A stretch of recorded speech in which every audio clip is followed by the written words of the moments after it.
The Hereafter 5. In a narration found in Sahih Muslim, number 7232, the Holy Prophet Muhammad, peace and blessings be upon him, advised that people will be resurrected on Judgment Day in the same state they died on earth.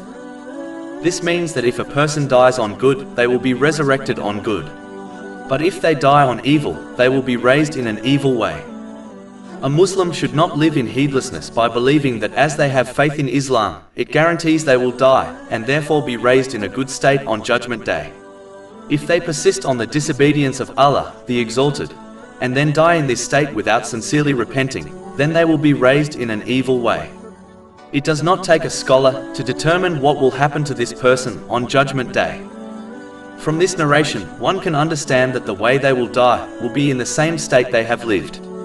Meaning, if they lived in the obedience of Allah, the Exalted, by sincerely fulfilling His commands, refraining from His prohibitions, and by facing destiny with patience according to the traditions of the Holy Prophet Muhammad, peace and blessings be upon him, then they will die in a good state, and therefore be raised in a good state, which includes being raised with the righteous, as they practically followed in their footsteps.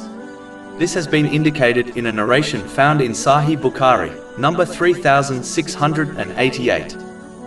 A Muslim should therefore not walk the path to hell by disobeying Allah, the Exalted, which involves misusing the blessings they were granted by Him, and believe that they will somehow be resurrected in a good state, thereby joining the pious in paradise. Chapter 20 Taha, verses 124 to 126.